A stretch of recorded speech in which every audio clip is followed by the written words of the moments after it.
দর্শক, NTV online থেকে আমি ইসাক হাসান আপনাদের সবাইকে স্বাগত জানাচ্ছি। আজকে আমরা যেই সড়কটিতে দাঁড়িয়ে রয়েছি, এই সড়কটি হচ্ছে ব্রাহ্মণপাড়ার সাথে দেবিদ্বারের একটি সংযোগ। ব্রাহ্মণপাড়া উপজেলা থেকে এটি হচ্ছে দেবিদ্বার উপজেলার সাইচাপাড়া, জগন্নাথপুর এবং একদম জাফরগঞ্জ পর্যন্ত এই সড়কটি গিয়েছে। এই সড়কের মূল যেই অংশটি রয়েছে আসলে ব্রাহ্মণপাড়া উপজেলার বেজোরা চৌমুহনী হতে গোপালনগর পর্যন্ত এই সড়কটি আসলে এত পরিমাণ বেহাল দশা। আমরা এখানে স্থানীয়দের সাথে কথা বলে জানতে পেরেছি আসলে গত যে বন্যা রয়েছে ২৪-এর বন্যাতে কিন্তু কুমিল্লায় ব্যাপক সড়কের ক্ষয়ক্ষতি হয়েছে। তারই ধারাবাহিকতায় কিন্তু এই ব্রাহ্মণপাড়া সড়ক, ব্রাহ্মণপাড়া উপজেলার প্রায় ১০-১৫টিরও বেশি সড়কের বেহাল দশা এবং আসলে চলাচল অনুপযোগী হয়েছিল। তো স্থানীয়রা কিছু কিছু রাস্তা সংস্কার করলে আসলে আনুষ্ঠানিকভাবে বা সরকারিভাবে কোনো সংস্কার এখন পর্যন্ত হয়নি। অনেক রাস্তায় এখনও খানাখন্দে পড়া এবং চলাচল অনুপযোগী। তো আমরা স্থানীয়দের সাথে জানার চেষ্টা করবো আসলে এই সড়কের কি অবস্থা এবং কি দুর্ভোগ পোহাতে হচ্ছে এই অঞ্চলের মানুষ। বেজরা চৌমুহনী থেকে গোপালনগর শেষ সীমানা প্রায় ৩ কিলোমিটার। ওটা রাস্তা একবারে ভাঙা, গাড়ি যাইতে পারে না। গাড়ি যাইতে দৈনিক অ্যাক্সিডেন্ট হয়। রাস্তা চতুর্দিক দিয়ে ভাঙা, এদিক দিয়ে খাল কাইটে ভাঙে গেছে, রাস্তাও ভাঙে গেছে, যাওয়ার মতন পরিবেশ নাই। রাস্তা খুবই খারাপ, প্রায় ৩ কিলোমিটার রাস্তা আছে খারাপ, একবারে খারাপ। এই বন্যায় ভাঙছে, এখন বর্তমানে বৃষ্টি ভাঙতে আছে, খালে মাটি ফিরে দেখিতেছে, খালেতে মাটি কাটাতে এই রাস্তাটা বেশি ভাঙতেছে। খালেতে প্রচুর পরিমাণ মাটি কাটা হয়, মাঝে মাঝে মাটি কাটতে রাস্তাটা অনেক ভাঙ্গা লাইছে। এখন বৃষ্টির কারণে রাস্তার ফাইল রাস্তাটা ভাঙ্গা যায়, আর এই ইটটি সইরা গেছে, সিটটি সইরা যাওয়াতে এখন গাড়ি কাটতেও ফিরে দেখে খালের মধ্যে। বেজরা থেকে ব্রাহ্মণপাড়া এই রাস্তার খুব শোচনীয় অবস্থা। এটা অনেক বছর হইতেছে, যেমন সরকার চলে গেছে, এখন অন্য দল কোনো এটার গুরুত্ব দিতেছে না।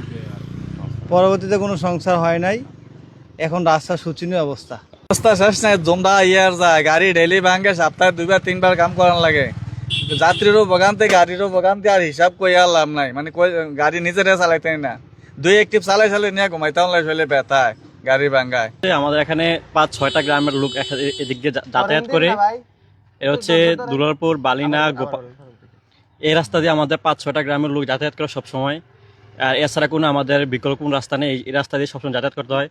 এখানে আমাদের বিশেষ করে এখানে সরকারি হাসপাতাল একটা আছে, উপজেলা এখানে, থানাও এখানে, আমাদের বেজরা গ্রামে এদিকে মাঝখানে পর সবগুলা। এখান দিয়ে অনেক ভোগান্তি, রাস্তাঘাটে কদিন পর গাড়ি এখানে অ্যাক্সিডেন্ট হয়, গাড়ি উল্টে যায়, অনেকে হতাহত হয়। এটা নিয়ে আজকে প্রায় ৩-৪ বছর ধরে রাস্তার এই অবস্থা, কোনো সংস্কার নাই, রাস্তাঘাটের অবস্থা খুব বেহাল দশা। এই রাস্তা বর্তমান যা অবস্থা আছে, অটো, সিএনজি এবং মোটরসাইকেল চলার মতো কোনো উপযুক্ত রাস্তা না। এটা জায়গায় জায়গায় ভাঙ্গা পড়ে রয়েছে এবং এই গর্ত, বড় বড় গর্ত হয়ে রয়েছে, যাওয়ার মতো কোনো অবস্থা নাই। যদি কোনো জরুরি রুগীও যায় তাহলে বহুত সমস্যা হয়ে যেতেছে বর্তমানে এই রাস্তার মাঝে।